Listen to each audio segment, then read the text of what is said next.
don't know and says, I want permission to control your life and take your money and interfere with your interactions with other human beings, do you really believe that this stranger is doing it because he wants what's best for you?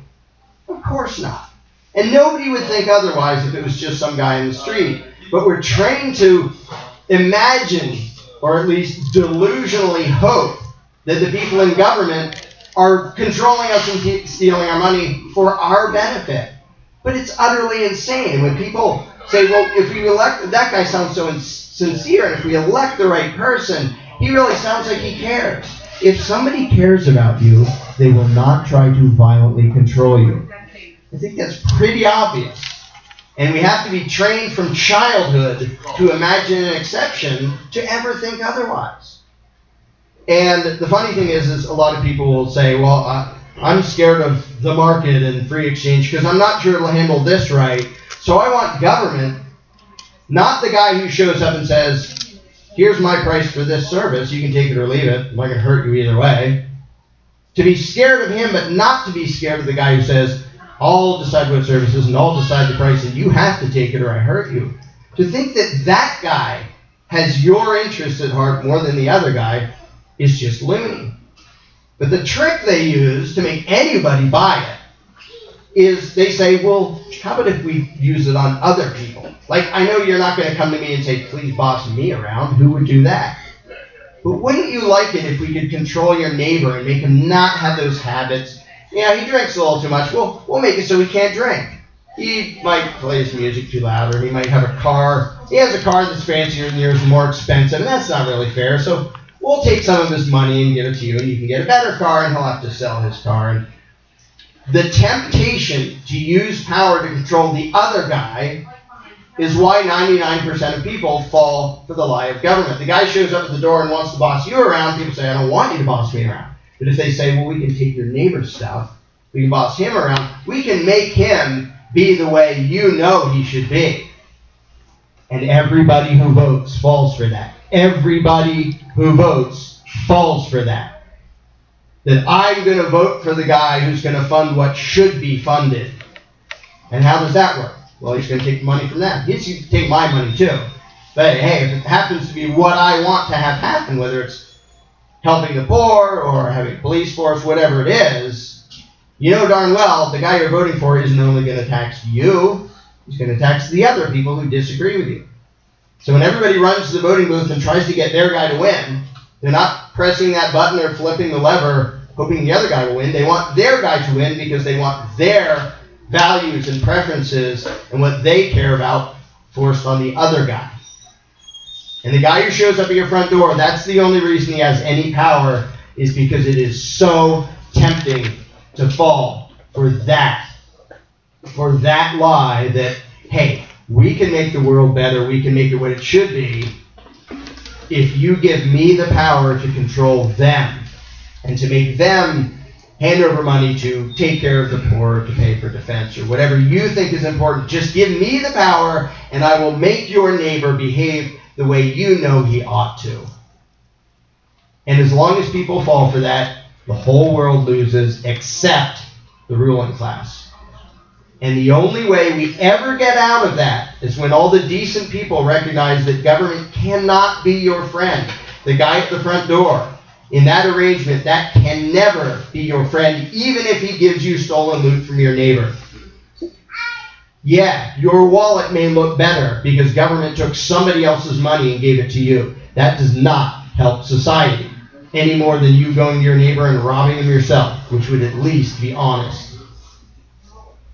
The people in government, when they are giving handouts, when they are giving, we're going to help the poor, we're going to do Social Security and help the retired, and we're going to do this, don't ever imagine for a moment that somebody who would force their agenda on you is doing it for your benefit.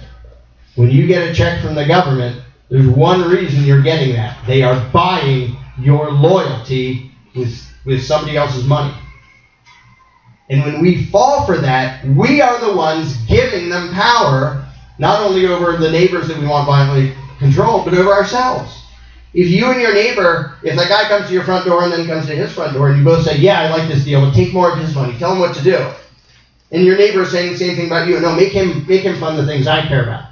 Here's this charity I want him to give to, and here's this program I want him to fund. It puts us at war with each other forever, and the only way out of that is for people to recognize that that guy who shows up at your front door is the enemy of humanity. And what every decent, moral human being has to do is say, go away, I don't want you controlling me, and I don't want you controlling my neighbor. And even if my neighbor is obnoxious, I don't particularly like him, we don't get along, we hardly ever talk, if you try to rob him, even if you say it's for something I want, I'm on his side, not yours. When that happens, that is the beginning of freedom, and it is the end of government. Now the term anarchy makes people freak out. Because a lot of people have been trained to mix the two meanings together. One meaning is chaos and mayhem. The other meaning is, what it actually literally means, is rule by no one. Anarchy is like monarchy is rule by one. Anarchy is rule by none. Rule by no one. It doesn't mean chaos and mayhem. It doesn't mean Molotov cocktails through windows.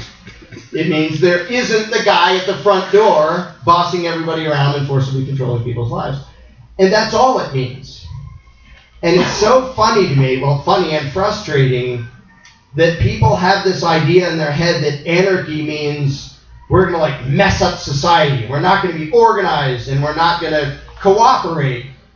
All it means is we're not going to go along with the guy who shows up at the front door and says, I want to control everybody. You can still cooperate with your neighbor and trade stuff and organize whatever you want. 2 people can organize, 2 billion people can organize. The one thing you can't do is say, we have special rights. We get to force other people into our organization. We get to force other people to pay for what we care about. And that's the only thing that anarchy removes from society, is the illusion that certain people have the right to initiate violence. And that's all. And it's so amazing to me that the authoritarian propaganda has convinced so many people that chaos is what's going to result from telling those people, no, you don't get to violently control us.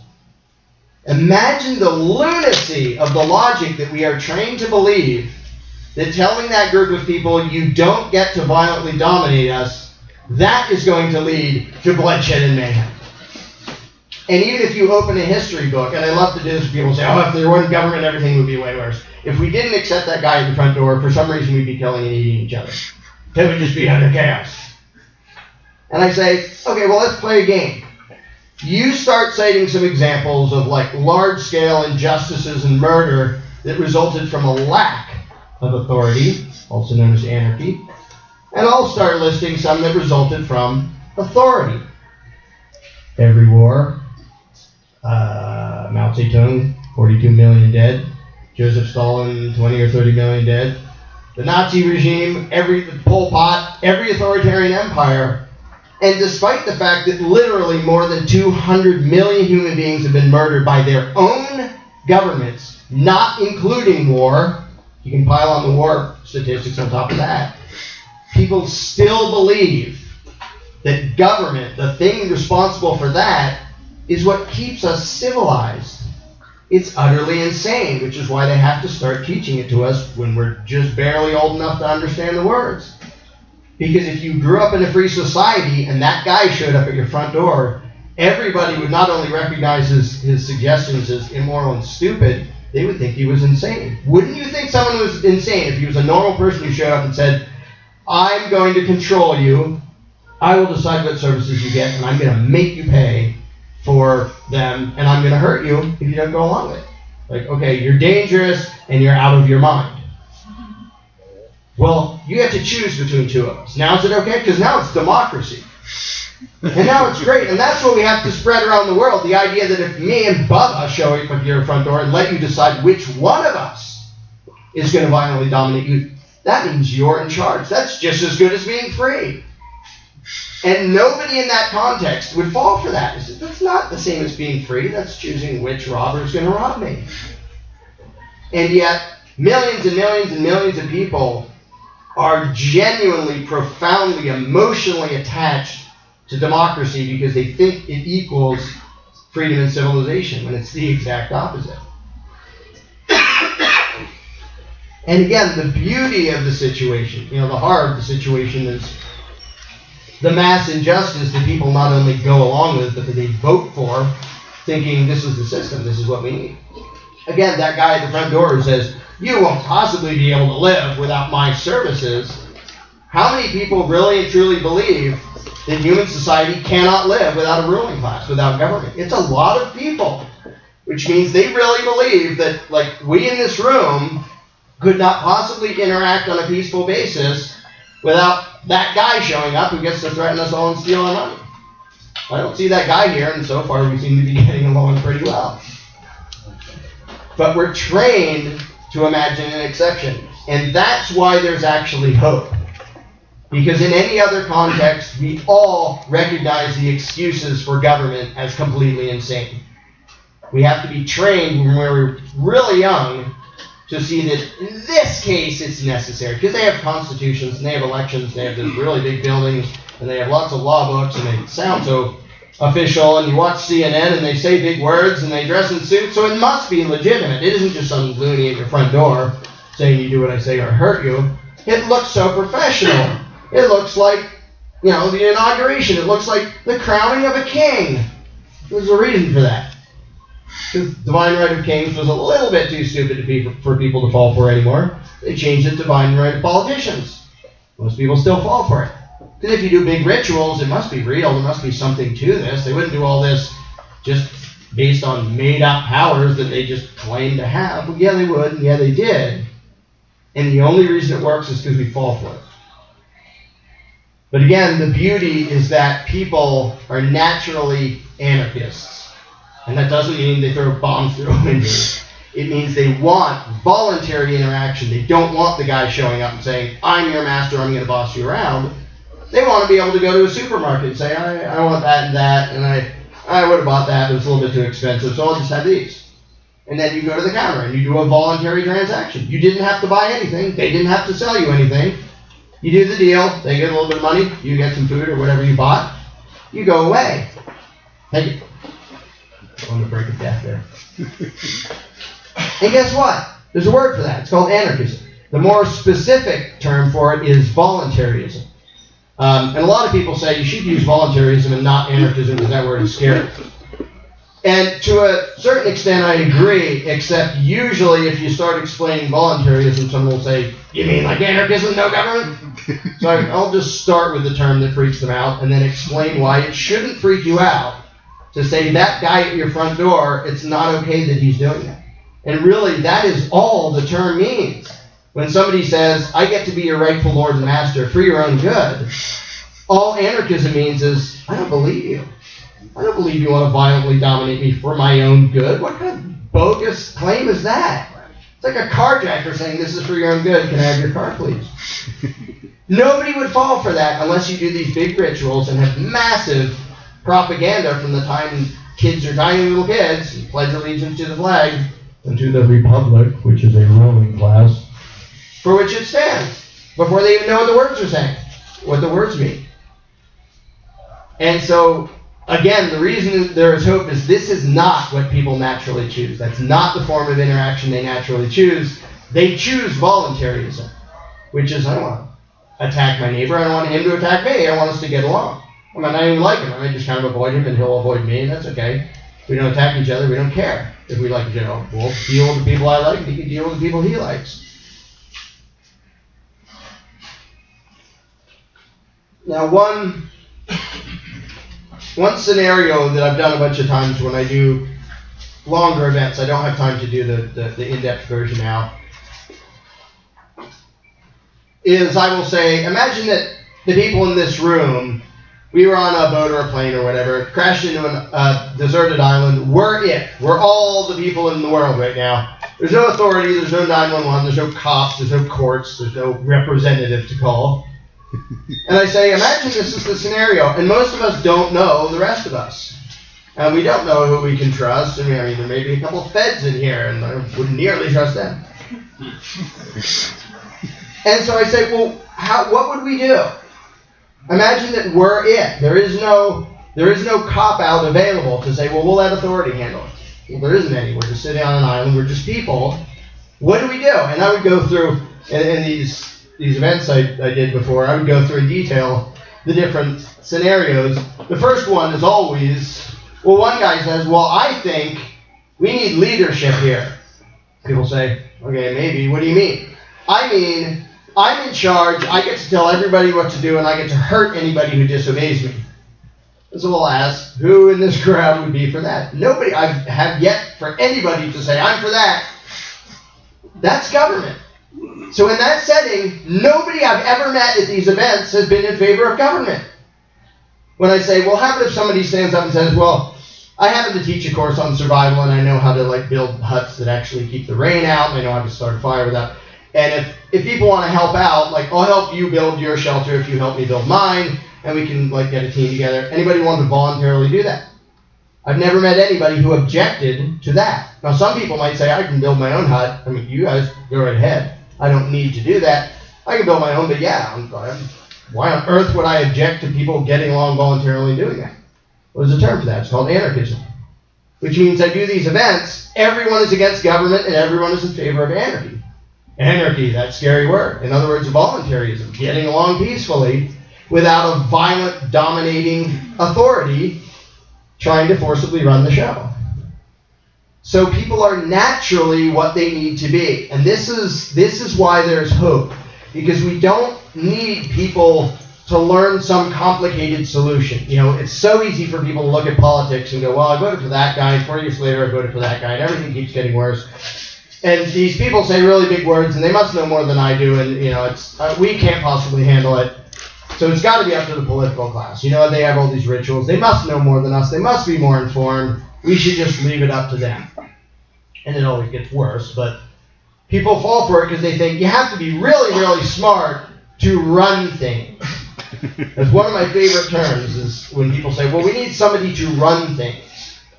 Well, that's really darn vague. Do you need somebody to tell you how to grocery shop? Well, no, I can do that. Okay. Do you go to the store? What are the things that you need to be run? In what way do you need to be run by this guy who needs to run things? Well, it's not me, it's other people. Okay, well, every individual says it's not them, it's other people, which something doesn't add up with that, because it's no individual, it's always all the other people other than each individual, which doesn't make any sense. But people speak in these vague terms like somebody has to be in charge or somebody has to run things. And often people will say, well, I know you're against government, but I think people need to be organized. And I say, okay, me too. And we need to cooperate. Yep. And people have been trained not to recognize the one thing that makes government government, which is the right to violently rule. You can still cooperate. You can still organize. I'm not saying let's every man for himself scatter. In fact, that's one of the things I ask when I do this scenario of the island. The first thing is, who wants one boss in charge who makes us do whatever he wants? Nobody likes that. Who wants every man scatter, every man for himself? Nobody's ever said, yeah, I'm for that. And yet people associate not having the master with every man for himself. And people will say, if you're against government, you just want everybody living in like a hermit in the woods. How do you get from, I don't want someone violently dominating you, to, I want you living on your own out in the woods? The only reason they make that connection is because they've been trained to imagine connections that don't make any sense at all. And they speak in this vague terminology because I say they, I did it for years and years and years. I hate to admit it because it's really embarrassing. But they talk about somebody being in charge. And there has to be rules. That's one of my favorite ones. Well, what? They just, rules just appear somewhere? Or we need law. Well, what is law? Well, it's the rules people have to live by. Well, like what? Don't attack each other. All right, I like that one. You just ruled out government. Oh, well, they get to attack us. And that's the funny thing is everybody knows the rules that matter. We don't have to teach any complicated philosophy. And that's why what I say is I actually teach a philosophy. What I try to do is take one lie in people's heads and get them to see that doesn't match who they are. That lie in your head, called authority and government, works against you. That lie is your enemy. It goes against your values. It goes against your virtues and against your goodness. It tricks you as a good person into condoning and advocating and funding evil. Because you've been tricked into believing, and I was tricked into believing, that if it's done in a certain way with certain rituals and elections and constitutions, then it's okay. And I never realized for years and years that my devout, well-intentioned political action was fueling evil. And I'm not exaggerating. Because advocating that your neighbor be violently robbed is evil. And we all recognize that, except in the context of politics. Well, most of us here recognize it even in that context. But most of the rest of the world think, well, if I vote for Congress to pass a law and impose a tax on this, and then you have to pay it or else bad things happen to you, that's okay, that's legitimate, that's law and order, that's civilization. Without that, we would all be wild animals. So these are not things we fundamentally believe. These are things that fundamentally go against our values and our priorities and the way we want to interact with other human beings, which is why it takes so much training for us to accept things that go directly against who we are inside, what we believe in, what we actually want. Because if you ask a good person, like, describe your ideal society, nobody says everyone's violently dominated. If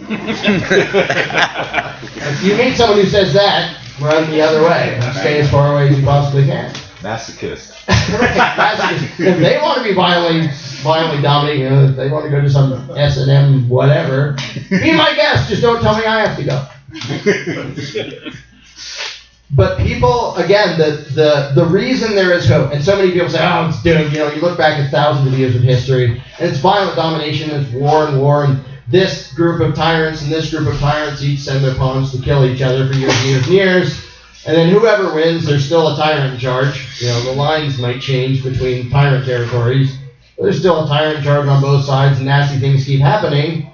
We keep having war, we keep having conflict. But oh well, I guess that's how it is. The beauty is that isn't how it is. And the only reason I have any hope, I remember being in political action, and I can remember to the point I thought, I know, if I'm being honest with myself, I know that political action cannot fix this. I can go out there and say rah, rah, rah for the Libertarian Party. I can rah, rah, rah against them, and we need that. But I know voting will not result in freedom. And this was back when I believed in government. But if I was honest, I had to say, this isn't going to work. I don't know why I'm throwing all this effort in. The people out there seem to want this. They play the game. They go along with it. Why do I think that screaming about this for 4 more years is going to suddenly make everybody choose freedom? And so I was really bummed out, thinking, I can holler from the rooftops how great I am about stuff, but we're just going to lose. We'll have tyranny forever. The beauty is we won't. Because to fix the world, we don't have to fix government. If we had to fix government to fix the world, we're doomed. It doesn't fix, ever. What we have to do, and we don't even have to do anything to it. We don't have to overthrow it. We don't have to vote in a new one. If everybody whose door gets knocked on by that guy says, I don't want you controlling me and I don't want you controlling my neighbor, that guy's just a wandering idiot. That is what the U.S. Congress should be. Wandering idiots who say, can't we be in charge? And 300 million people saying, no. I don't want you in charge of me. I don't want you in charge of my neighbor. Leave us all alone. And that is all that has to happen. And it's so easy to imagine government as this massive, powerful thing. Oh, it has all these resources. Yeah, it has it because we give it to them. And we give it to them, because most of us think we have an obligation to. If we all looked at the guy at the front door and said, go away, you're not getting any of my money, they wouldn't have any money. The politicians don't reach into their own wallets to pay for a tank or an aircraft carrier. They reach into our wallets. And if 300 million of us said, you don't get to reach into our wallets, we don't want that, they couldn't do anything. Well, they're big and powerful and they have the military. Well, last time I checked, the congressmen aren't the ones driving the tanks around. Soldiers are. And if the soldiers figure out I don't have an obligation to do what that guy says, and I'm responsible for my own actions, then you get that the sort of liberal hippie version, which is still true, but is what if they had a war and nobody came? That's what universal acceptance of voluntarism would be. One group of tyrants says, we're going to claim that group of land, go invade. And all the people in that piece of dirt say, who are you? You're a lunatic, go away. And the other group of tyrants says, we have to invade that. And all the people over there says, no we don't, we're getting along just fine, please go away. All of their power. Congress doesn't show up on a battlefield. Congress doesn't fund anything. Congress doesn't produce any value, any wealth, anything that does anybody any good. All the power is because we give it to them because we go along with it. And if that goes away, they really are a paper tiger. They're not even paper. They're an invisible nothing that we hallucinate into being powerful. And you can very easily do an analogy of, there's some sort of primitive tribe and some nasty guy who knows technology shows up and he knows how to do a few tricks to make them go ooh and ah. And he says, I am a god and you must give me sacrifices and give me money and worship me and do all that.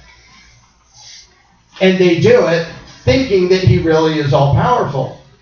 And the thing is, he is all-powerful if they all think he is, because they all obey him and they enforce his commands because they think he's powerful. They make it true by imagining it to be true. But the day they all go, oh, you just have some gadgets and we don't quite know how they work, but you're just one guy. We could hurl you into the volcano if you felt like it. You're just one guy. Then he isn't powerful anymore.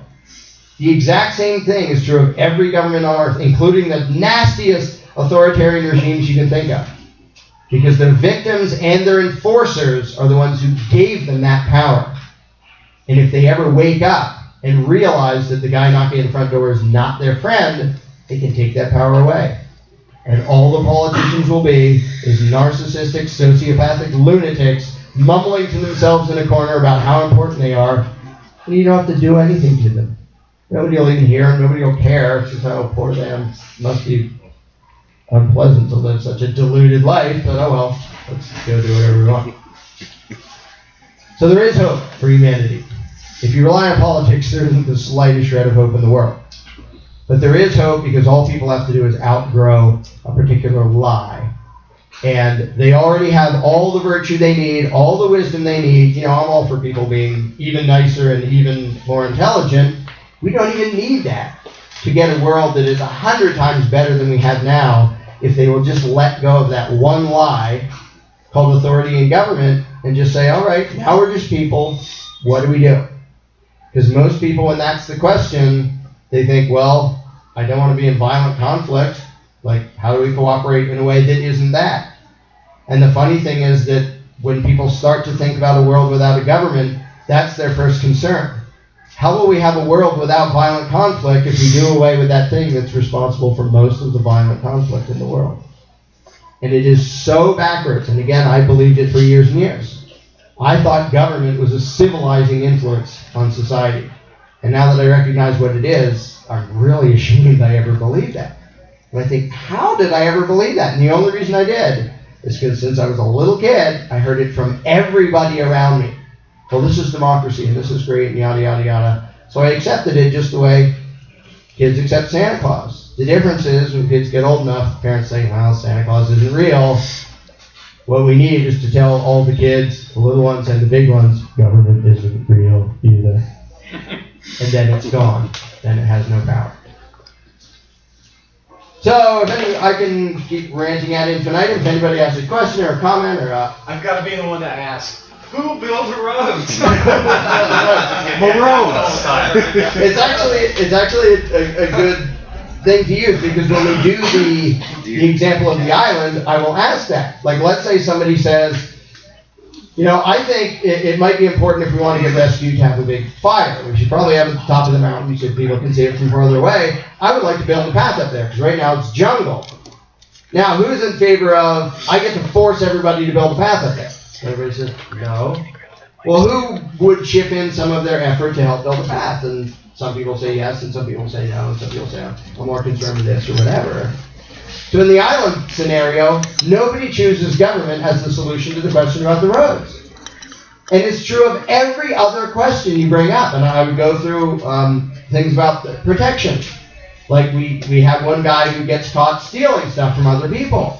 And this was one of the most interesting things that happened in these discussions, is I put the scenario of, okay, this guy was caught red-handed stealing stuff from other people, and fish that somebody else caught, and he was caught stealing and he even admitted it.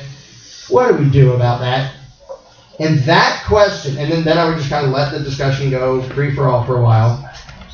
That question is so revealing because it shows why people want authority and why you really, really, really shouldn't have authority. The why they want it is they want someone else to deal with that inconvenient stuff. Just call 911 and turn them over to the cops. And don't even have to think about it, because it's uncomfortable to think, here's a human being. We have him in custody. I don't even particularly like that. Now we have to think, how do we make him not steal fish? I don't want to lop his head off for stealing a fish. That's a little harsh. But what do we do? And I'll have people actually have discussion. Well, what do you do? And some people will say, well, first of all, how about talking to him and finding out why he thinks he needs to do that? Is it just somebody he's trying to fish, maybe? Or is there some other psychological thing? And other people are like, well, if that doesn't work, we need some sort of disincentive, like, I don't know, tie him to a tree for an hour. Every time you get caught catching a fish, that's pretty humiliating. That might act as a deterrent. And whatever the direction the discussion goes, the people's priority are always twofold. Stop him from hurting others and minimize the harm to him. People don't say, just whack his head off. Because they know he's a human being. We want to be as nice to him as we can while making him be nice to us. Government doesn't ever do that. And so in that case, I'll suggest the government solution. Well, this guy was caught stealing a fish, so here's what I'm going to do. I'm going to steal a bunch of your stuff and force you to build a cage for me that I will put him in. I will then steal your fish to feed him while he's in the cage that I forced you to build. Who's for that? I have yet to meet anybody who said, yeah, do that. That's great. But that is the government solution to crime. Oh, he got caught stealing. Well, we're going to tax you, which means we're going to steal your money to build a giant cage, put him in it, and then we're going to keep stealing your money to feed him. Nobody would ever suggest a solution that stupid except in the context of government. And that's government's answer to almost every crime. So anyway, I'll cut my ranting off. So what ends up, and I know you kind of detailed the stealing concept, but I mean really what ends up kind of being the idea for, there's sociopaths in every society, how do we deal with, what comes up with that?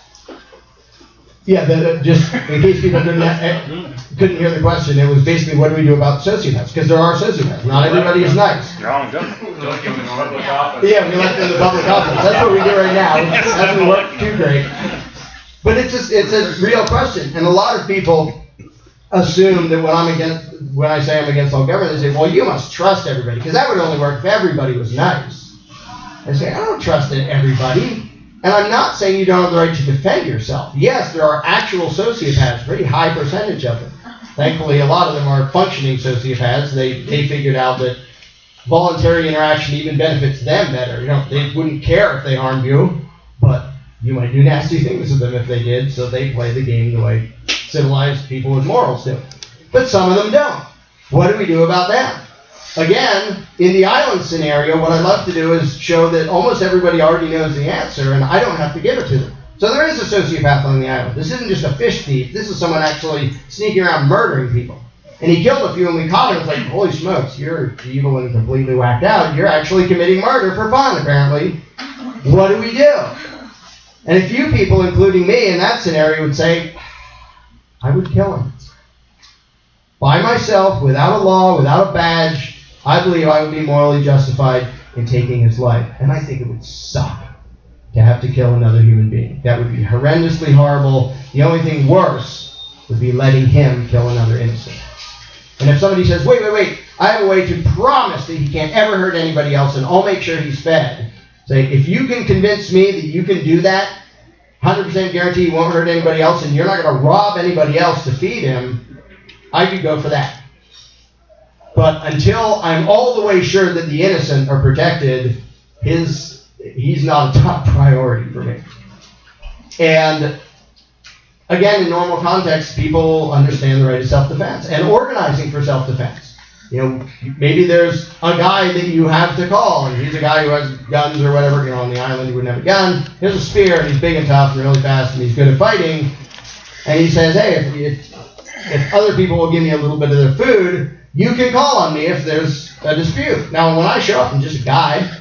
I'm not authority. I don't have a badge. I'm just a human with the same rights as you. I just might be a little bit more equipped at defending you from the attacker than you are. So it's a matter of ability, not right. I'm still just a human being. And the day I show up and say, I'm taxing you, you have to pay for my services, you have the right to whack my head off to stop me from doing that, because I'm still just a person. I don't suddenly acquire the right to commit aggression. And so most people on most of these questions figure out, well, we could do this. And we got to be on the lookout. And reputation is a big thing in small communities that, if it comes out that guy is a crook and he swindles people, or he's actually dangerous, he's done some really creepy things that we think he might actually be dangerous. We may not have proof yet. And word of mouth spreads and everybody knows, all right, beware of that guy. Be ready to protect yourself from him.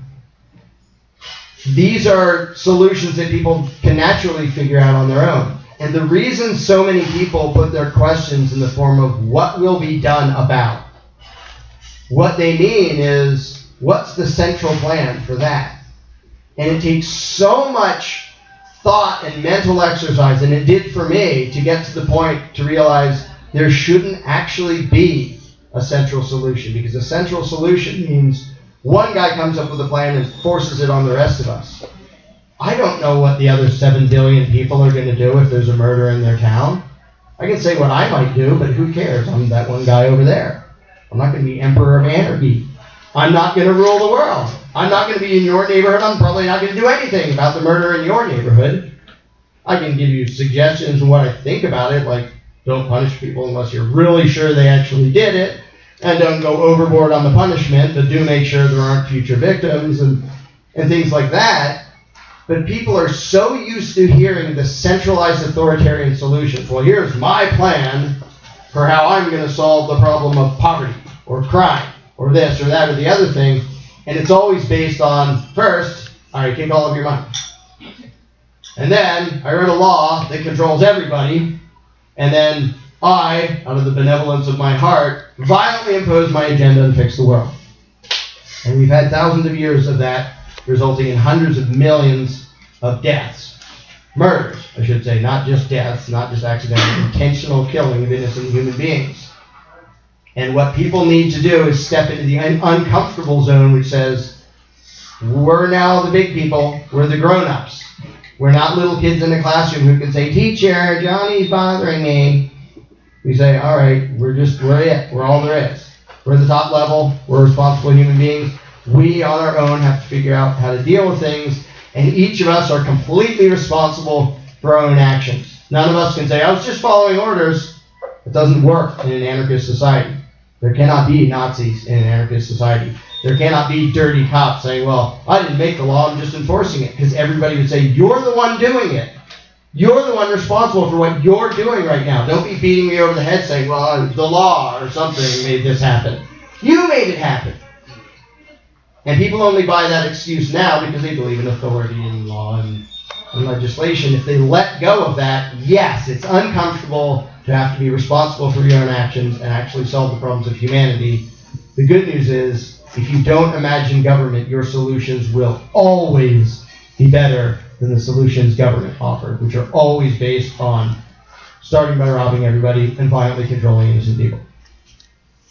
Yeah, I was going to say, with the situation of psychopaths, sociopaths on the island scenario, if were to get around, they'd be ostracized as somebody that does that, and they, anybody that they try it on again, it's like individual, whoop his ass, you learn a lesson, or they'll be disabled permanently eventually. Mm-hmm. And my actual question was, like in the scenario where government is wrong, why should we allow it? It's the individual societies or nations that we have, like say North Korea, where people are slightly more indoctrinated to their religion, and they have these weapons available. Say America collectively decides, screw government. They have this system where it's more organized, they have they want to attack us. We don't have a ruling government in place. I think that's where a lot of people are like, well, what about the other places that might not be so benevolent or smart about it? Right. To try to sort of sum up that question is basically the concern over, well, what about that scary other nation over there? We're free over here and we don't have a government. What about that big nation over there that has a military or nukes and wants to invade us? Which is a perfectly rational concern. Any concern about there's a scary guy over there willing to hurt me, yeah, it would be nice if we had something we could do about it. The first part of my answer is don't tell someone else that they're allowed to violently dominate you in the hopes that they'll stop some other person from violently dominating you, because that's just insane. So let's throw that one out the window. The second is, if we organize and cooperate knowing that we're all just human beings, just this country, there are about 100 million gun owners. Those 100 million gun owners, even if they were no more trained and organized in drill, would be undefeatable by any standing military in the world. You cannot conquer a land that has 100 million people who can kill you before you see them. It just doesn't work. Now you can nuke them and commit mass murder, but you still can't conquer them.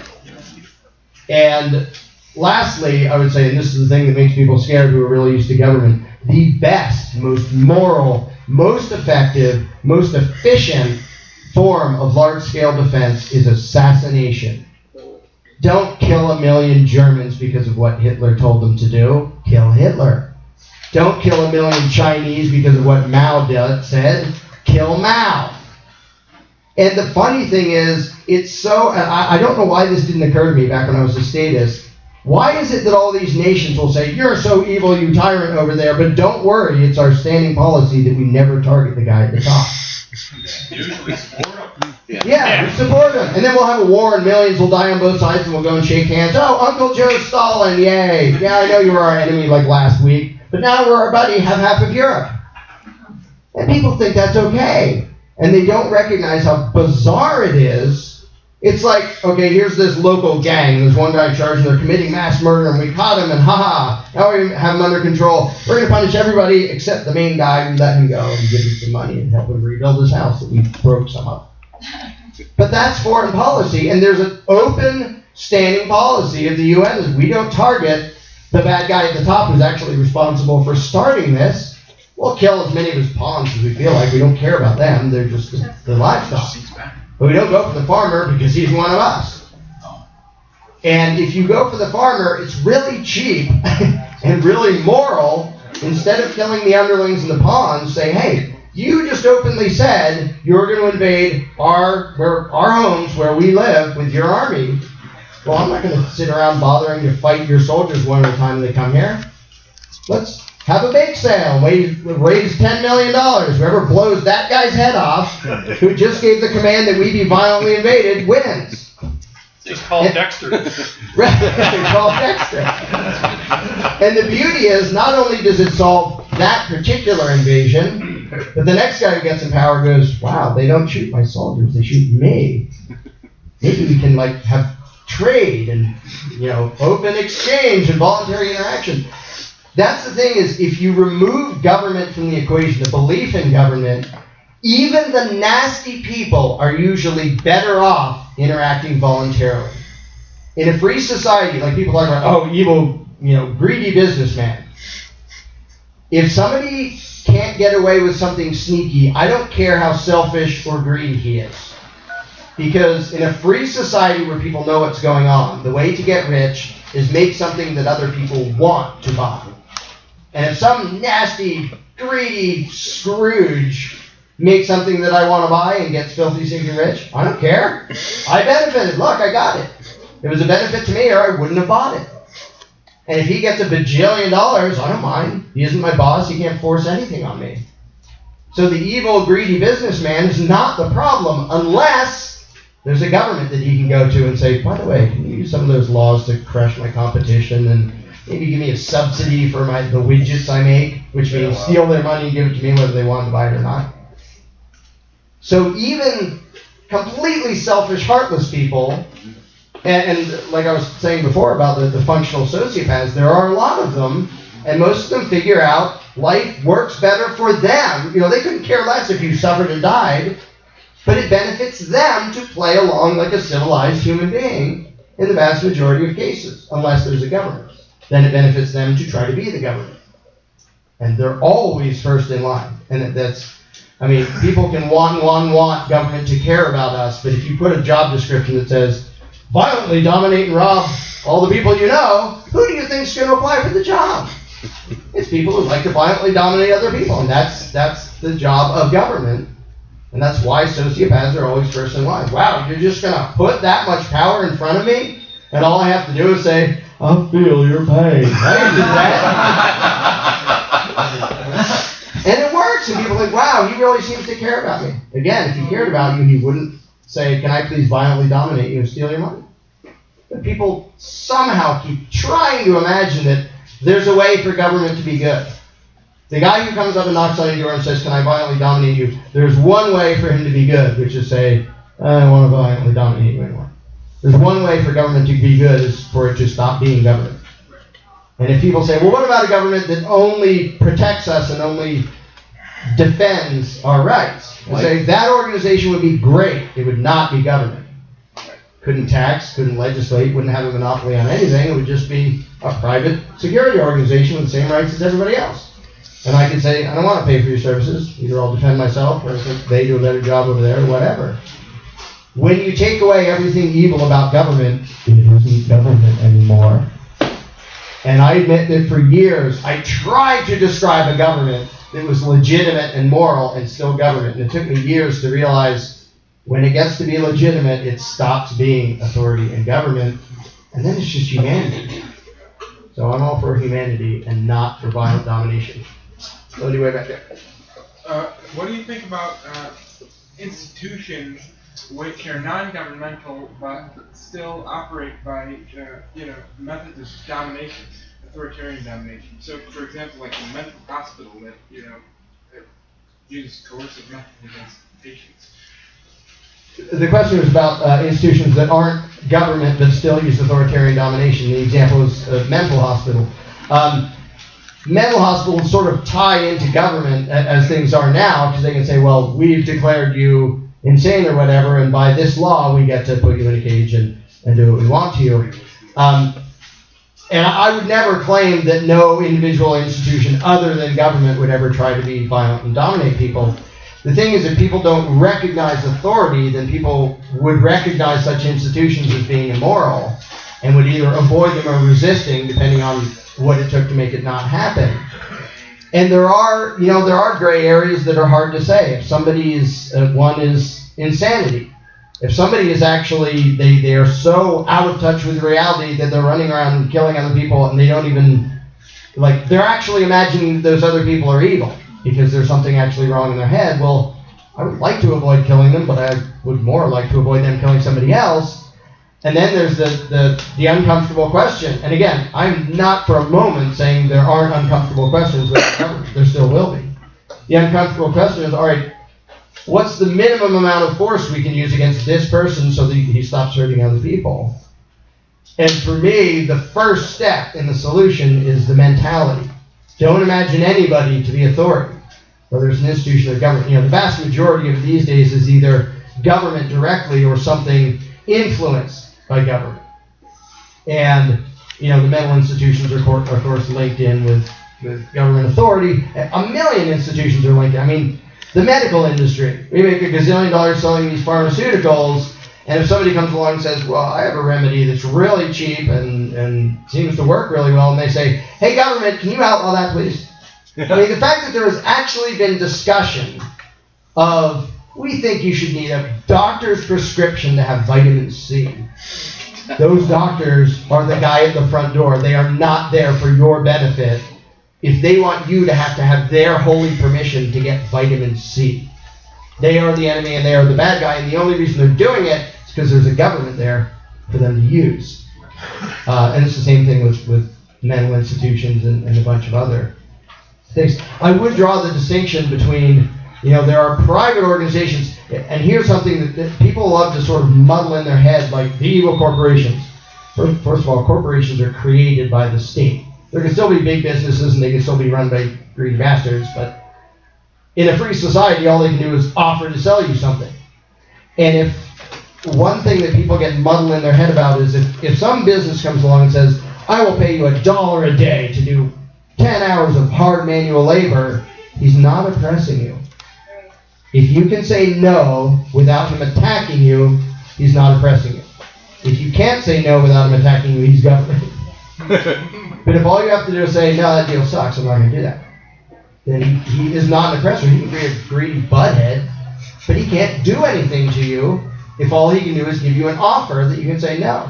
Now, again, that's an example of how big business will often, grab ties with government and like control all the land in some country and say, you can either work for us or starve to death because you don't get any land and you don't get any of this and you don't get any of that. If the evil, greedy businessman uses force to eliminate your other options and then gives you a bad deal, that's oppression. That's unjust. But if he just comes along and says, I have a really bad deal to offer you, well, what happens if I don't go for it? Nothing. Okay, then you're just kind of obnoxious, but you're not an oppressor. There's nothing immoral about that. You're just kind of stupid and I don't want to play. So again, so many of even the secondary oppressions and injustices depend upon government power, or they don't even exist, even when the oppressor happens to be private or appear private, like the big nasty corporations. Like I always say, take those big nasty corporations, take away their ties to government, and see how big and nasty they are the next week when they don't have this massive armed force of authoritarian thugs doing their bidding, when all they can do is offer to sell you something. And if they say, guess what, we own the whole continent just because we say so, and 300 million people say, no, you don't, you've been here, we live here, go away. Corporation goes, oh darn, we don't have an army, we're just us. And even the private armies have to be like authorized by government and have the cooperation and tolerance of government. Things like Blackwater and the nasty mercenaries. People say, well, what about them? I say, well, guess who they almost always work for? The government, who says, by the way, you're allowed to go in and terrorize these people, whether it's in this country or some other country. So often the injustices that even appear private to begin with, you follow the tentacles back and they come from government. Because without that, without the ability to violently dominate people, I don't care what somebody offers me if I can just say no thank you. So since we do currently live under the state or surrounded by people who have adopted the delusion of the state, what does the individual do when someone comes to the door, like one of their enforcers, one of their collection agents, one of their regulators? What recourse do we have in order to confront that? Civil disobedience, opting out? Is it just as simple as just stop participating and try to encourage other people to do likewise? What's our recourse? Right. The question is basically, since we do live in a society where people do believe in government, there is this big, powerful thing, because people will carry out its orders and enforce its will, what are we doing? If you're the only one who gets that this isn't legitimate, well, the SWAT team at your front door probably won't want to have a nice discussion about it. What do we do in a world where there are people willing to commit oppression? And again, I would say the first step is an answer that everybody in the island scenario would understand. Like I use the example of, okay, we just found out the next island over, there's 30, 40 of us, there's 400 cannibals on the other island. They're headed over and they're going to eat us. They outnumber us, so maybe don't try democracy. That's not going to go too well. Because they'll just vote to eat us and then eat us. But what do we do about it? If we are outnumbered by the people who advocate violence, what do? The first thing is you don't, self-preservation isn't a sin. If the guy shows up at your door, if the choices are hand over some money or die, you might want to choose to hand over some money. Ultimately, the answer is changing the mentality of the people. And we don't get to the final answer to the problem until enough people understand that. In the meantime, everybody has the right of self-defense. And this is the thing I've written about and made videos about and offended and horrified lots of people. Because I've talked about the use of forcible defense against government aggressors. Aggressors who have a law that says they're allowed to. I made a video called When Should You Shoot a Cop? Which freaked out tons of people. And it looks back in time and says, look through history how often the law enforcers were the ones committing mass murder. Now, do you really want to tell me that it's never okay to resist an aggressor as long as some politician wrote a law saying it was okay. What Mao did, what Stalin did, what Hitler did, what Pol Pot did, they legalized it first because they were authority. We're allowed to do this, haha, here we come. And Obama and every other president in this country's history. But, so yeah, there is that problem that if you're the only one who knows you're free, it's going to be kind of dangerous. And you still have the right to defend yourself. And in certain cases, you might not want to, because self-preservation might be a better idea than dying in a blaze of glory. And that's a line that, I have my line in a few places, a few things that I will not let them do. I would forcibly resist even if it means I die. But I don't tell other people where to draw that line. I do tell people, if you haven't even thought about that line, or if you don't have a line, you are absolutely a slave. If they can do anything they want to you and you will never resist, you're already a slave. Your line might be nowhere near mine, but you better have a line or you're already doomed. You won't ever be free because you don't even think you should be free because you already think it's evil to defend yourself if the aggressor is law. So, I can tell where my line is, but kind of who cares. But people better have a line or, you don't get free. Basically, if you're a slave who thinks you're supposed to be a slave, you will be a slave forever. And one of the things, one of the most amazing things I've ever read was the works of Frederick Douglass, who was a slave. And to me, the impressive thing was not that he physically escaped slavery, it was that he mentally escaped it. And to read his accounts of how a lot of the slaves were convinced that they were supposed to be slaves and actually viewed runaway slaves as thieves for stealing themselves from the master. And most people go, how could anyone do that? And I say, do you take pride in being a law-abiding taxpayer? Do you have scorn for the people who try not to pay? Guess what? You're the slave who hates the other slave who tried to run away and views him as the thief for trying not to be robbed. It's still you. They changed the terminology, but they kept the lie, and you still fall for it. And when that lie goes away, and enough people do it, resisting is really easy. You ignore them. Until then, things are likely to get ugly, because when a certain number of people are willing to stand up for their rights, and a lot of people aren't, it usually ends in a violent conflict of one kind or another. And that's why what I focus on is trying to get people's minds to change, because that ugly thing that's going to happen in between is not going to be fun for anybody. I think the U.S. empire is falling. I think a lot of nasty things are going to happen. But ultimately, what I care about is what happens on the other side, and that depends entirely on how many people actually understand and want freedom. I don't care if they hate this particular regime. That doesn't matter in the slightest to me. We've gone through cycles of regimes forever. What matters is when the cycle ends, because people choose freedom. Oh, that last thing you said. Oh, me or him? You first. Okay. That last thing you said, though, is like, that's why I think that we're still in the kind of education phase of trying, because if you took out government today, we'd just be back in the same boat, But, yeah. But what I was going to say is that a lot of those gray, in my experience, a lot of those gray area questions, about anarchism come from the fact that your earlier point, because everybody thinks, anarchism, then everybody goes back to being cavemen or something. But how, I guess I wanted to push maybe a question or statement, and maybe I wanted to hear your voice on it, is like how a lot of those problems get fixed with like voluntary economics, I mean, how vague is that? But, everybody, not just economics meaning money, but just within trade and interaction with people. And so, what's your statement or, in voice about what that is and how to explain that to people? Right. I don't know that I can possibly paraphrase, but anyone who wasn't here just doesn't get to know the question.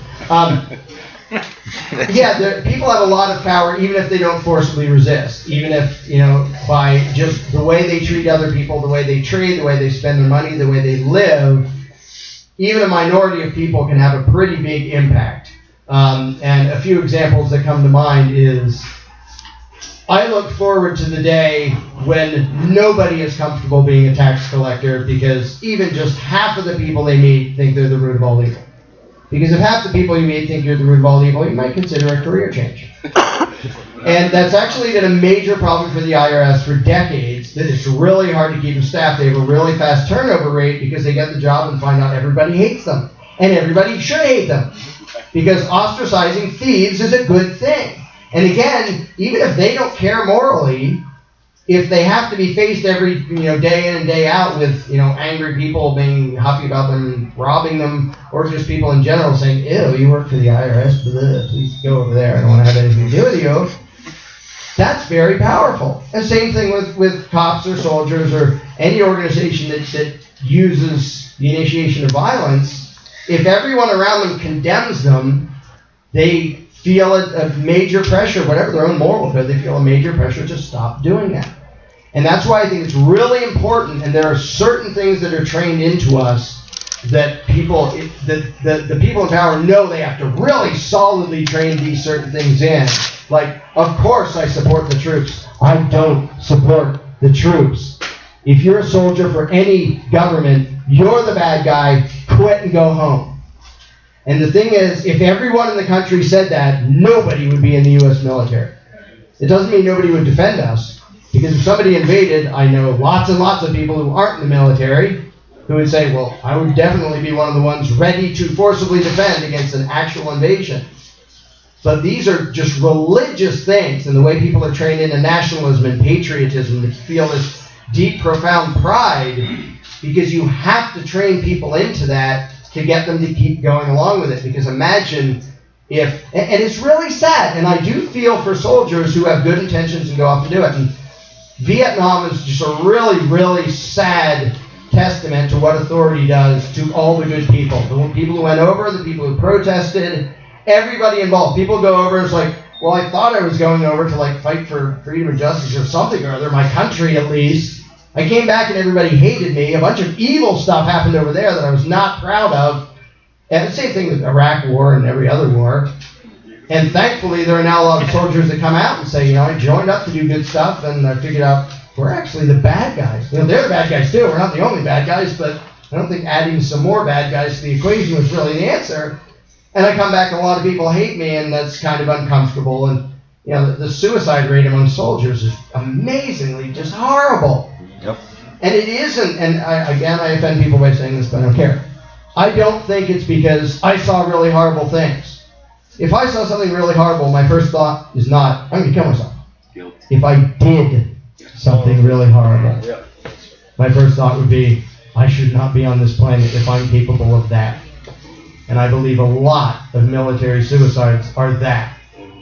And I know a bunch of soldiers who say, yes, the suicides are because of that. You can see horrible things that can really mess you up and gross you out. You don't want to kill yourself because somebody else did something evil. You want to kill yourself because you did something evil. And it's it's horrible that happens at all. I love the fact that we now have the internet so that lots and lots of soldiers can come out and say, I joined up for good reasons. I thought we were the good guy. And then at one point I suddenly noticed, holy smokes, I'm that evil thing that the world needs protecting from. And so I quit. And, to any soldier, I would much rather that instead of killing yourself, you did the braver thing, which is come out and say, I was wrong.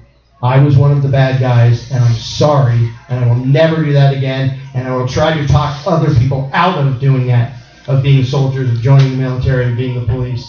That is a far braver thing than just taking your own life, because that doesn't fix what you did. If you want to fix what you did, make it so the next guy with good intentions doesn't fall for the same lie. Okay, two things, one comment, one question. Next. We shouldn't get mixed up between the politicians and the government. We don't elect the government, we elect the politicians. Politicians haven't governed for a very, very long time, since World War II. The politicians are the public relations agency for the government, and it doesn't matter which public relations agency they use. Right? They will rubber stamp into law bills that have been decided and drafted by people in secret elsewhere a long time before they're passed through Congress, unreadable bills, and nobody reads them, they just rubber stamp them into law. So let's not mix that one up, and let's not call the whole process democracy either, because I know you had to get kind of through that one fairly fast, and I understand, but they're very different things. The question I have, it's if an authoritarian society meets a relatively free society. I'll give you a real historical example. Crazy Horse and his Lakota, a very free society, was up against the US military for the second half of 1876, we'll say, after the Big Horn, and for most of 1877. Now the US military, absolute hierarchy, orders from the top. The Lakota, they were entitled to fight the war or leave the band. But somewhere along the line, Crazy Horse and some of the elders said, no, we're under too much threat, you can't leave. And some families did try to sneak away at night. So Crazy Horse and the warriors came to those people, and they took their lodge poles and they burned them, and they took their horses and they confiscated them. My question, was that wrong? Was that morally wrong? What they did? What was the alternative is the second part of the question. I don't. Let me back up. First thing, he made the distinction between government and the politicians, and I'll cover that after we cover this. And he brought up the example of when a authoritarian empire, whatever you want to call it, is up against a relatively free society. He used the example of the Lakota Indians, Crazy Horse, and who resisted for a while. And he talked about the example of the Lakota who said, let's just kind of sneak away, we don't really want to play this. And were actually punished by their own kind for running away. And he asked if that was immoral, and they said yes. Because then Crazy Horse and whoever become the aggressors. Now, if I'm in this room and somebody's saying they're going to come attack me, and the rest of you go, I have nothing to do with this, and walk away, I don't have the right to attack you. I can say, you bunch of chicken turds, thanks a lot. But if I attack you, I'm just as bad as the guy coming to attack me. And the thing is, a free society does not guarantee the good guys win. And that's one of the biggest things, is what good people want government for, is a guarantee that the good guy will win. The thing is, government always guarantees the bad guy will win. Lack of government doesn't guarantee anything in any direction. Because maybe you have a giant authoritarian empire with lots of soldiers and lots of guns, and the soldiers will blindly do it, loophole, and commit genocide, which basically happened in this country to the American Indians. And there is no magic guarantee that the good guys will win if they believe in freedom, which is, again, why it's a numbers game. What if all those soldiers for the U.S. cavalry and military and the rest of them said, these people are already living here, I don't think it's okay to attack them just because some guy in a house over there wrote down that, they don't get to be here anymore. Again, the answer was for the enforcers to wake up, and in that case, obviously, they didn't. And there was, mass murder and forced eviction from where people had lived for thousands of years. But I don't ever think, let's add a new authority and a new aggression is ever the answer, because then you just have two evils to choose between.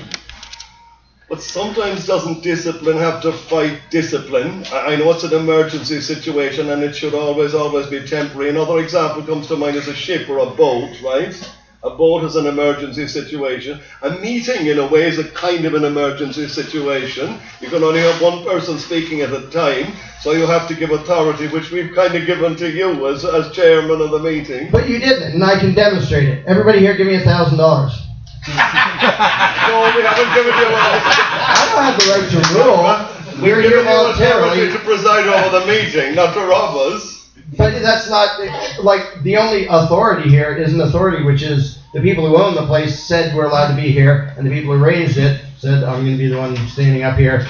I can't do anything to your person and your wealth except say, according to the people who own the place, you don't get to be in their place. Authority is just a name for psychological power. That's all it is. It's an illusion. Yeah. In a very broad sense, but there's a big difference between saying, right now you're the guy talking, and saying you have the moral right to rule us. There's a gigantic distinction. I think voluntary is the difference. Yeah, it's voluntary. We're all here voluntarily. Was anybody threatened with violence if they didn't come here? Anybody threatened with violence if they walked in? We didn't, you didn't force us to give it to you. We gave it to you for the length of the meeting. Right, or walk out in the middle. You're allowed to walk out in the middle. Yeah, exactly. Nobody locked the door. Yeah. So the distinction is it voluntary or involuntary?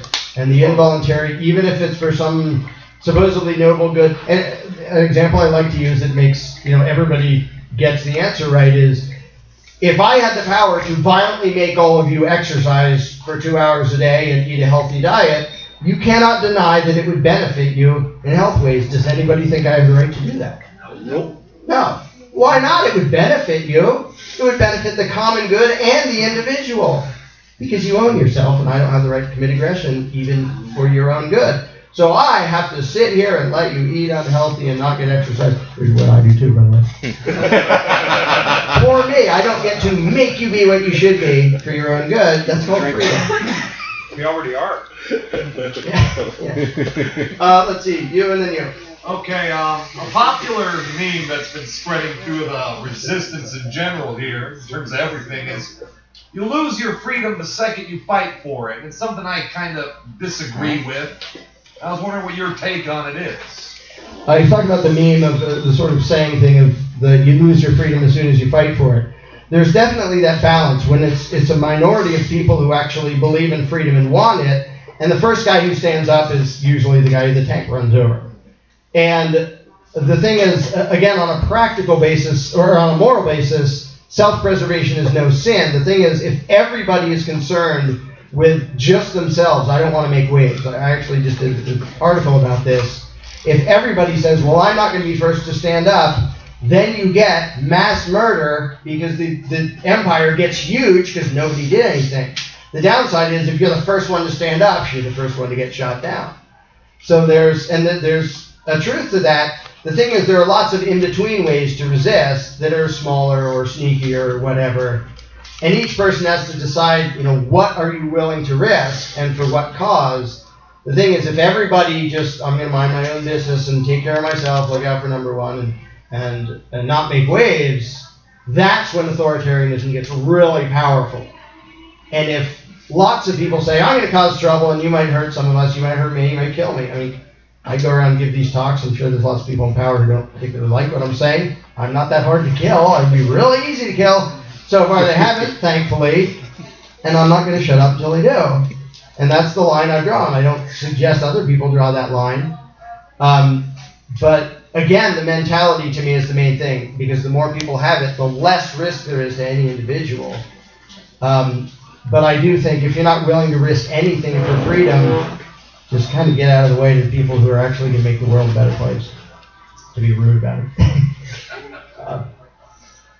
Now that you've brought it up, what was the explanation offered to you on why you were welcome at PorkFest and Chris Cantwell wasn't, even though you essentially made the same point in the same media?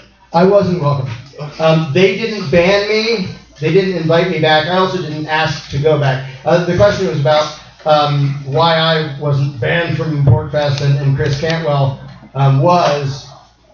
There were some other. The thing is that I'll be really quick about this because this drama is sort of in the big scheme of things. I don't really care, but it's a good question. So, the drama of them saying we don't want to be associated with somebody who talks about killing cops. I said, wait a minute, where on me? I just gave a talk last year at PorkFest called "Why Speak of Violence," which specifically talked about the fact that if you can't even discuss forceful resistance against an aggressor, you're just talking about how loud you're going to whine as a slave. If there's no point at which you're going to say, I'm not going to go along with this, you lose. You already completely lose. And I think there were personal things and there were other incidents that didn't show up in their excuse. And Chris Cantwell, is very blunt and intentionally rude and admits it, and I get along fine with him. So there was, behind the scenes drama, but I do think it was hugely inconsistent. And there was a discussion of it at PorkFest, although it was at Alt Expo, like same place, same time, but not officially a PorkFest event, where we discussed that. And the funny thing is that was discussed more than at any other PorkFest because they said, don't talk about that. If you tell a bunch of amateurs, don't talk about that. I sort of understand, they want to be seen as more moderate and as not, but if your goal is to be accepted by a society that condones mass aggression, you lose. Like, the world doesn't ever change because you say what other people are comfortable with hearing. The world only changes when you say a truth that other people don't want to hear. Well, I just, to follow that up, I think that, in their attempt to mute the point of Chris Cantwell, they ended up with several hundred wanted posters all around the campground and Yeah. a ton of attention brought to And it. they made him louder, Right. and they made the message louder, they made more people talk about it. So it didn't, it doesn't work well when you tell, voluntarians what they can talk about.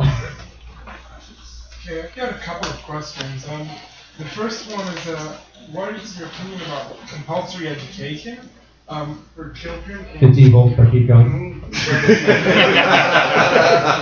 the second one is that when there's a social imperative to work for, say, a big corporation, because the only way of getting money is either from that big from a corporation, or from the government. What do you think about those institutions both being coercive and institutionally authoritarian? Okay, the two questions were, the first was about compulsory education, which is basically imprisoned authoritarian indoctrination. I think it's completely immoral. There's actually, I've helped with some videos that Josie the Outlaw has done. One is called The Prison by Any Other Name, that is about compulsory education and how it isn't teaching people to think, it's teaching people to accept slavery. So my short answer is it's immoral. You don't get to imprison people just because they're little. The other question was about when corporations or governments, when you're sort of stuck with the choice of you have to work for them or you kind of starve. Again, a corporation can't do that on its own without the government forcibly, legally ruling out other options. And a lot of that has to do with land ownership. Like a government will show up and say, everything from this line to the line 5,000 miles over there, it's ours. You don't own any of it. We're going to give it to our huge corporation buddies. And unless you want to starve to death, you don't have any land. You don't get to farm. You don't get to hunt, gather, do anything. If you want to live on that land that we just declared we own, you have to pay us rent, known as property taxes. And golly gee, it happens that thanks to us, the only option you have is to work for our buddies in this giant corporation. Again, they can't force that unless they have the government there to do it. And so they get intertwined, and people blame the corporations and often miss. And, using government to do that is completely immoral. So what the corporations do is immoral, but people miss the fact that they can't do that if there isn't a government there. Like, if a private company showed up and said, we own all of Argentina, and everybody living there said, no, you don't, the corporation would go, oh, that didn't work. It's like, I'm a CEO, what am I going to do? Go door to door and tell them you have to, unless they have a big, powerful government that they can convince to enforce their claims. Again, all they can do is offer jobs or offer to sell goods, and all people have to do is go, no, I can farm my own, I can work for somebody else, I can do whatever. If you're not ruling out my other options, you're not oppressing me. Was there a follow-up? No. Okay.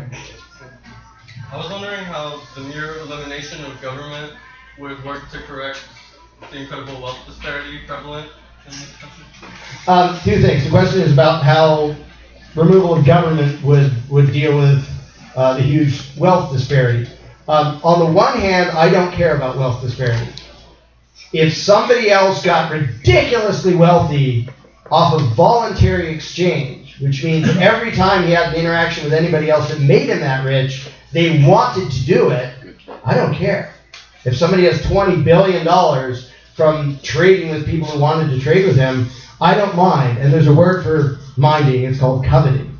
And for Christians, it's a sin. I'm not a Christian, but I think it's the envy that drives a lot of government redistribution things is worse than the greed of the guy who wants tons of money, if he gets it voluntarily. However, if they don't have the government to give them monopolies and giant advantages, I think naturally a free market tends to even out a lot more than it does now. What about the wealth that's not dependent on the market, like land? Oh, yeah, land ownership. Right now, I don't want to get into this too much, but the concept of homesteading. Somebody doesn't get to step on the continent and go, this is mine. Anybody who lives between that and 5,000 miles over there has to pay me rent is bogus. Nobody has the right to do that. The concept that land ownership comes from homesteading, from using it. Like, I built a farm here, I built my house here, nobody else was here, I didn't kill somebody and then do it. And having just come on a train across the country, I can tell you there's a lot of unused land here, but the government claims all of it. So you don't get to say, I'm going to live here. In fact, even if it gives you the land, it says you have to keep paying us for the privilege of owning your own land. We call it property taxes. And that's immoral too. And so right now, without government, there's lots and lots and lots of land, and it's not desolate wasteland, that people have the absolute right to go to and say, I'm just going to live here. Build a house here. I mean, Frontier Days was basically that. Well, there's nobody here. I'm going to build a house, and then it's mine, and this is my land. Now, if you have 1,000 people in 2 square miles, it gets really problematic. So far, we're not at that. But yeah, when governments by themselves or corporations by way of governments say, we own this giant tract of land just because we said so, now you have to pay for the privilege of standing on it. Yeah, that's bogus. It's like me saying, by the way, I own the planet. If you can leave if you want. If you want to stay on this planet, you each have to give me $100 a month to pay for rent for my planet. And that's basically what every government does, only most people believe it when government does it.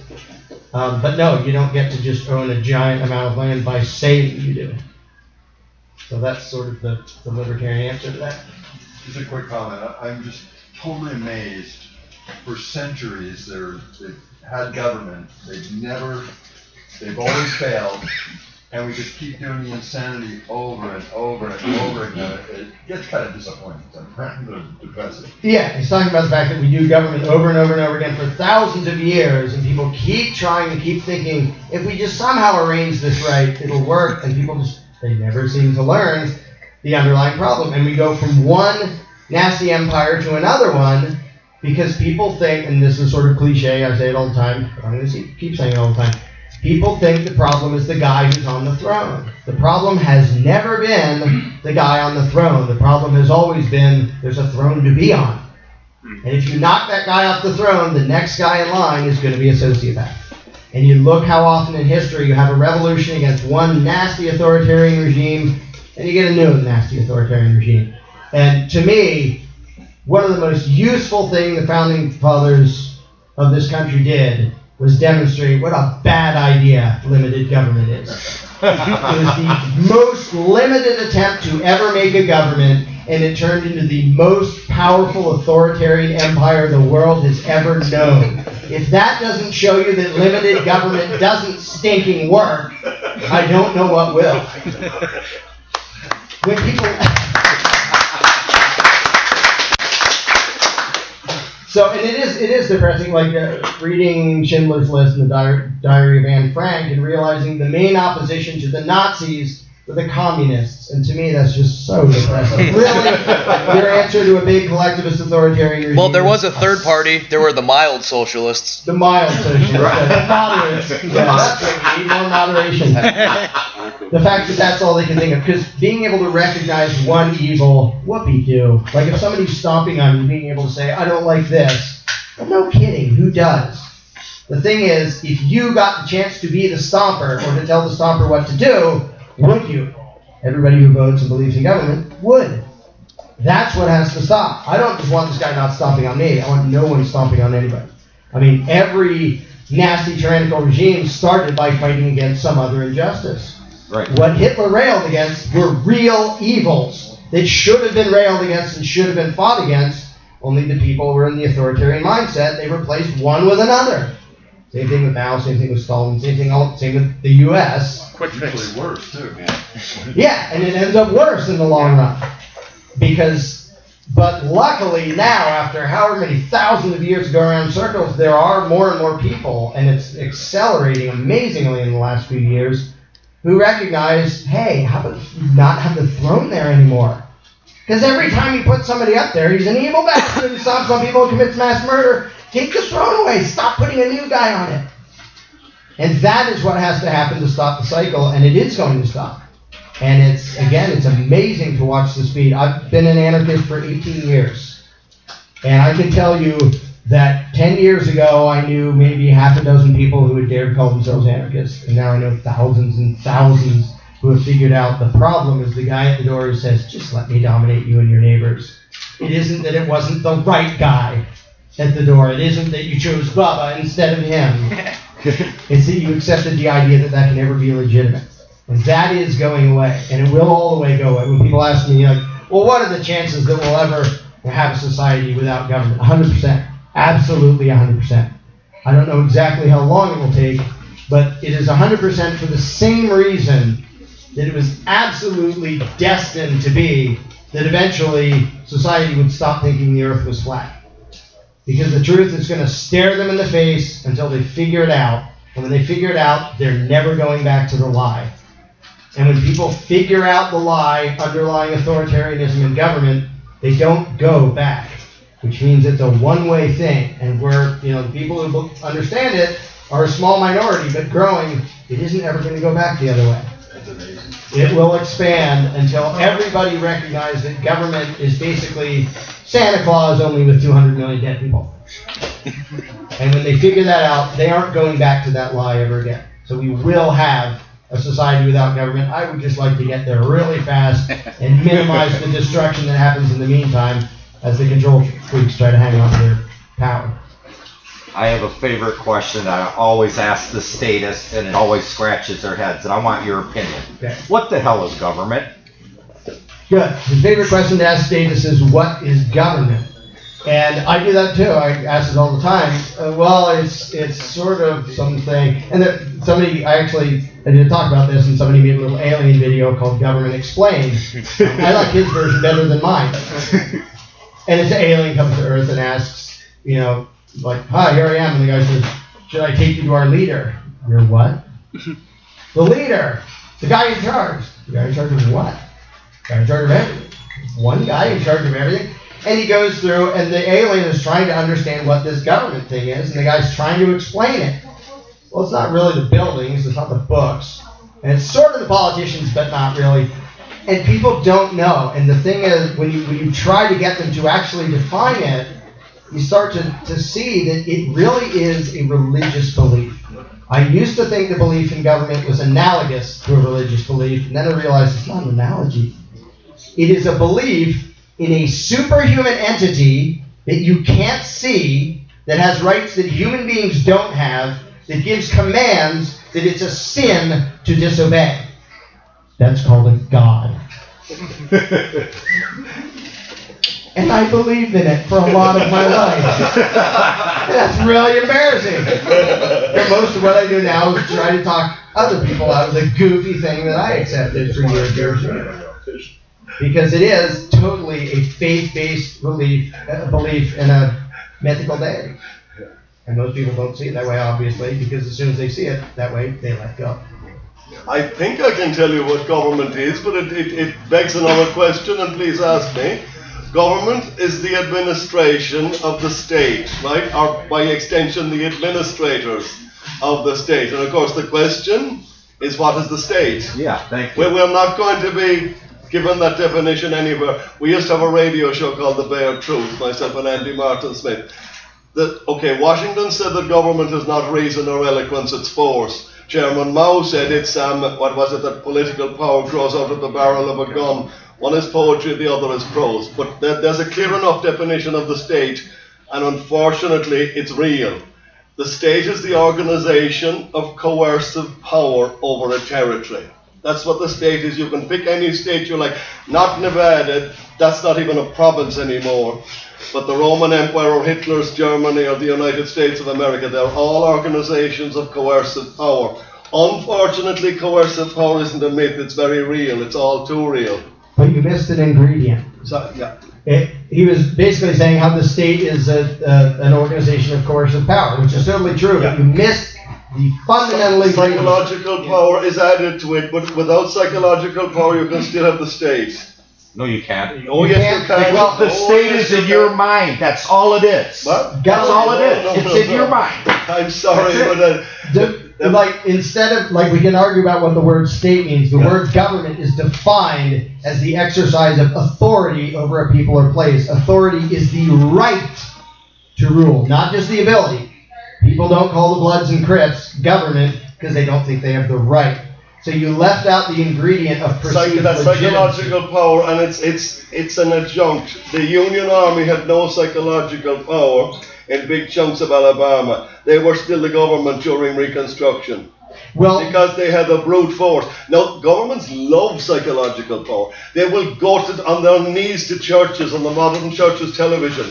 But it's not the necessary definitive ingredient of government. Government is coercive power. Psychological power is its help or its aid or its abet or its everything else. but it isn't government without authority. In the case where one group doesn't recognize that another one does, the gang is real, the guns are real, the soldiers are real, the violence is real, but nobody, the people who call it government, imagine it to be something other than just a gang of violence. They think it's a rightful, legal ruling class, even if they complain about it. The people in Alabama in 1866 thought the Union government was a bunch of murdering thugs. And they were But they right. still had to obey them.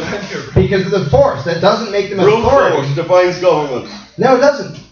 Because It then was the still Bloods and government. Crips and every They carjacker would be still governed government. Alabama. They forcibly controlled it, Yeah, by yeah. brute force, without psychological power or authority. They're the same thing. Yeah, but the ability to violently control does not make something government. Yes, it does. That's No, what it doesn't. government So is. every carjacker is government? No, Yeah, because they, Why not? He has the because ability they to violently they don't have the power the government has. They don't have coercive power. They're not an You organization. don't think a carjacker has coercive power? I don't. Because it's only Power, right temporary. here. Carjacker. Okay, it's an organization of coercive power, a permanent organization. Mafia? Getting very close. Nobody calls the mafia government because they don't think it's If they can legitimate. exact taxes and they're a permanent organization and they can enforce you Mafia. what they do, themselves and government are almost identical. Yeah, except people don't imagine them to be authority, so they don't call They it don't have government. the psychological power. Thanks for the perfect example that authority is the ingredient that makes it government. Because mafia is almost exactly the same, except its victims don't imagine it to be legitimate, so they don't call it government. Charlemagne went to Rome in the year 800. He went down on his knees and the Pope put a kind of an oil in his head and he did a whole lot of stuff over him. Like Charlemagne came back, he was still ruling the countries he conquered by brute force, but now he had this enormous psychological power to back him. Yeah? Governments love psychological power. They will do all kinds of things to court and mollycoddle it. Yeah? But it's not the essential ingredient. Government is force. George Washington said it. Government is not reason. It's not eloquence. Reason and eloquence is psychological power. And he left out an ingredient, which I don't Government is blame him force. for because he wanted to be it. It is force. 2 seconds later, he was violently attacking people who didn't want to pay Yeah. homage to him as government, as authority. They're only arguing the words. Anyway, it's not a big deal. We both agree it's bad. So I admire the optimism that someday people will lose the idea of embracing the state, but just like you alluded to and even wrote, that it's pretty much a superstition, a cult. There are billions of people who believe in religions and things like that, superstitions and cults. How do you fight an idea where every day that idea is also trying to gather new followers who say it's okay? You're not really a slave. You get to play master a lot of the time too. Just like we're never going to eliminate all crime, I'm not really optimistic enough to think that we can eliminate every government entity within every district and domain. We just need a limited religion. He's talking about how do you fight against the superstition that's constantly, there are people pushing it because they have power for it, and there are lots of other superstitions that people believe in and they follow. It's very appealing. Yeah, it's appealing. It's a way for people to get out of personal responsibility. It's a great emotional and mental crutch for a lot of people. A couple distinctions I would give. First of all, again, I can prove to any individual, I'm actually working on interactive things so I don't have to do this one at a time, to prove to every individual that the belief in government goes against his own values. Like, it's not just, I don't like the outcome, it's that every single person who believes in government has a contradiction inside his own head. He's betraying himself by believing it. And there's a lot of superstitions that's not true of. I mean, if someone wants to worship a giant pink armadillo, I don't really care. Be my guest. I'm not even going to bother to try to talk you out of it, unless you tell me that your giant pink armadillo told you to come kill me. Then we kind of have a problem. People make a lot of compromises and become hypocrites in their beliefs, though, like their religion, their superstition. They'll even act contrary to it, despite the fact that their intellect should tell them not to. Right. And there can definitely be, cognitive dissonance that makes people behave a stupid way because of a belief they were taught to believe. One nice thing is it's a lot harder to disprove any god than it is government. The disproofs of government are pretty darn simple. My book, The Most Dangerous Superstition, gives 3 in the span of like 10 pages. Complete logical disproofs of the possibility of government being legitimate. It's not that sometimes it's bad, sometimes it gets corrupt. It's that it literally can't exist. It's like saying, I believe in being a militant pacifist. Well, look at the words until you figure out that conceptually cannot be. Authority cannot be. And so, luckily, it's easier to disprove than a deity on some other plane of existence. Like, well, I don't care if you believe in whatever you believe in, unless it's telling you to attack me, which government always is. But I think that, people do cling to a lot of superstitions, and people have done that for thousands of years. This particular one is less sane than most of the other ones and easier to disprove and makes more blatant contradictions in people's heads. And the thing is, a superstition is only tempting if there are lots of other people. If you're the only one believing some weird superstition that other people don't accept, people let go. A popular superstition is what people want, so they can be part of the club that all worships that thing or believes in this thing. Authoritarianism is going to get less and less popular until the people who still believe in, oh, you old-fashioned weirdo that think these pieces of paper give someone right through divine right of politicians. It's going to take a long time to get to the whole earth. I'm not saying next week people are going to figure this out. The beauty, and I think most people will never intellectually figure it out. They will be dragged forward by the smart people. It sounds really rude, but that's human history. Most of humanity didn't figure out that slavery is bad. It took a bunch of rebels to say, this is bad, let's not do this. And there's people, I guess it's kind of bad, let's not do that. So the world doesn't change because the majority understands something. It's because they get dragged along by a few troublemakers who do understand it. The good news is, even dragging along an unthinking majority still can get to a really good result. We don't accept open slavery. Well, I don't know if it's called slavery anymore. Basically, you're not allowed to call it that anymore. You still do it, call it taxation. Oh, it's called being a citizen. Yeah, now you're a law-abiding, tax-paying citizen. But I do think it's destined to fall apart because it's a lie that doesn't even rely on some supernatural being. It's a lie just concocted around pieces of paper and human beings, which is the most bogus, weird lie ever. And makes less sense than any other superstition I can think of. It's going to take a long time to get to the whole world, but learning by example is how most people will see it. Oh yeah, we can either have this really stupid perpetual war and enslavement, or we can do what those people over there are doing and interact voluntarily. Let's do that. So we don't need the whole world to understand it intellectually to sort of be dragged along in the direction of humanity, which is, what humanity's been doing for thousands of years in a lot of other ways. Do you think sorry. You go ahead, man. Go ahead. Well, I was going to say, like, you kind of said it there, too, but, like, it is a terrible way to prove that it can be done is the fact that we have almost 300 million people that believe in government right now, and it's because of childhood indoctrination into knowing it. But our goal is just to break the indoctrination and actually be smart about things, and so it's possible. That's why I would say to people when they're telling me, well, it can't work because, it's never been tried or whatever, well, that's why we're in the education phase right now. We need to make sure that other people can know about it, know the truth, and can say, well, like for me, I might be a really good example of this. I was a youth pastor at one time. I was in special operations in the military for 10 years. I was a part of the state and the parasite. But because I found this, found out that there's a way that, oh my God, there's a hole there. Let me make it bigger. And I saw that I don't have to be such a jerk anymore. And believe in statism. It's freeing, and it will be to everybody. They'll figure it out. And one really good sign is that the fact that it takes this much effort and indoctrination to teach someone to accept authoritarianism, that shows how vulnerable the superstition is. Now, right now, it's kind of all over the place.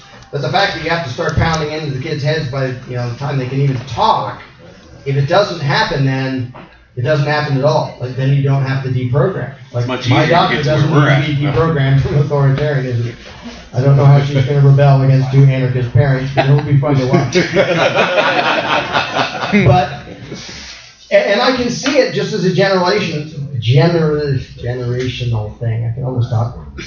I hiked 16 miles yesterday in Yosemite. Hold me to too high a standard here. But people, because it takes so much indoctrination, and when people don't have that, they let go of it really quickly. I mean, it took me years to let go of that last little shred of authoritarianism. I see people doing it in days and weeks now who, when they're in their 20s. Right. Like, oh yeah, they don't have the right to rule me, so yeah, it's illegitimate. It's like, okay, it's not so simple. Why did it take you like 4 years to accept something so bleeding obvious? And so it is speeding up, not just the number of people doing it, but how fast they're doing it. And when a lie, the thing is, if the lie is all around you, anybody who hasn't heard about the experiments done by Solomon Asch, they're hilarious. Basically, you have a bunch of lines. It's a psychology experiment. You have a line of people, and you say, like, which line does this one match in length? And there's only one test subject. Everybody else is in on the game. They all say the wrong one to see if that guy will say the wrong one just to fit in. And a lot of the time, he'll say something that's obviously untrue to fit in. Right now, that's what we have with government. If people hear government, yeah, it's good, yeah, vote, yeah, democracy, yeah, government, yeah, authority, yeah, obey law, yeah, pay your taxes. And then they hear 5 people say, no, that's bogus and illegitimate. The comfort of claiming that lie without even looking at it suddenly goes away. And the more they hear it from the more places, it's suddenly like, maybe I have to think about this. And the people in power know it. They know that when they start to lose control of the mind, like, if I was in power and knew how many anarchists there are in the Marines right now that I know personally, I would not feel comfortable. A lot of soldiers who are still active duty are figuring this out. Wow, this isn't legitimate. And they talk to other ones. And suddenly, when you hear an opposing opinion, then you're able to think about it. If all you ever hear is authoritarian garbage, you're not even going to know there is another thing to think.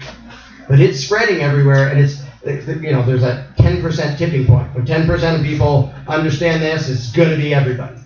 And we're not at 10%, but we're roaring in that direction. And just to get the idea in front of people who've never thought about it before, and that was true of me for most of my life. Never, I didn't think there was somebody in favor of smaller government than me. So all I ever argued about was those big collectivists want government doing everything. And then somebody says, well, why do you want it doing this much?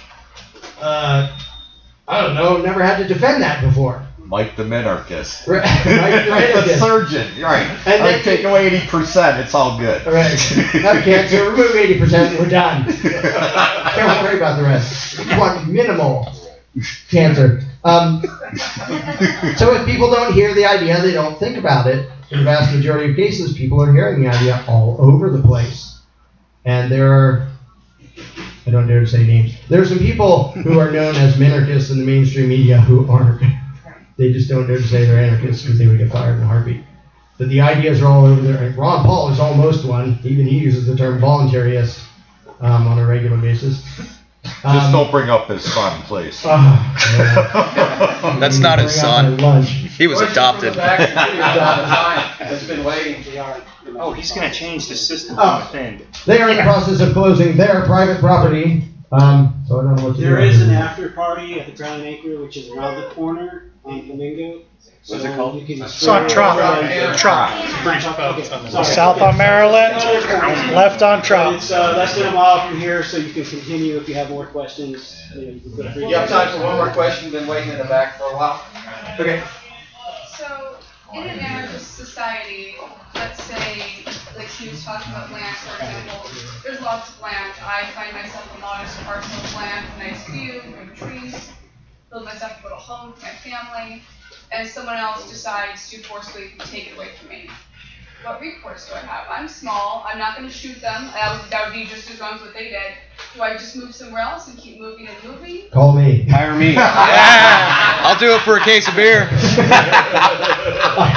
I know thousands and thousands of people who would be perfectly happy to be the first person to show up to defend your land. And that's the thing is... Fundy Ranch? society, we understand self-ownership. We understand we aren't free unless we're all free. And if one of us is attacked, we should go help them. You know, we don't. It's not okay to coerce somebody to go protect somebody else. But people naturally do that if they see somebody else aggressed against. If you were to naturally go protect me, you would band together and forcibly remove that person? Well, if they're coming into your house, yeah. They're What acting right do you aggression. have, or does anyone else have to do that to help me? Why do I have more, why am I better than this person? Just because it's your property. Why do I deserve to be there? Because I was there first? Yeah, because you built the house, because it's your property. That's what just comes down to property rights, because you built the house there. It violated your And self-ownership. by building it, it became yours, your effort, or paying somebody else's, however you got it by voluntary means, it's yours. They don't have the same claim to it that you do, and so they're the aggressor. And people who want a society without aggression would say that's exactly what we have to stop. And usually just the ability to fend off such people works. Because if somebody was saying, hey, I'm going to go take her house, and 100 people said, you're not going to like the outcome. If you plan on living in that house after you forcibly take her out, bad things are going to happen to you. Even a nasty person is going to go, okay, let's not do that, because it's not going to work well for me. But yeah, there's nothing, the inherent right of defense, self-defense and defending others. I usually, the shorthand is self-defense. You have the right to defend anybody from an aggressor, and people can band together and cooperate and have every reason to do that, rather than every person thinking it's up to them. Just like every person doesn't think it's up to them to have to feed themselves. They're really complicated interactions that we can voluntarily, you grow the food, you sell it, ships it over here, and everything else. You do the same thing with protection and everything else. That you have somebody to call if somebody's attacking, and organize and cooperate in a million different voluntary ways. And the distinction that matters is the aggressor and the victim. In that case, it's your house, it's your property. The guy coming in to kick you out is the aggressor. The aggressor loses his rights the minute he violates the individual rights of another. Yeah, when an aggressor violates somebody's rights, his rights are up. Like, you don't get to not have worship.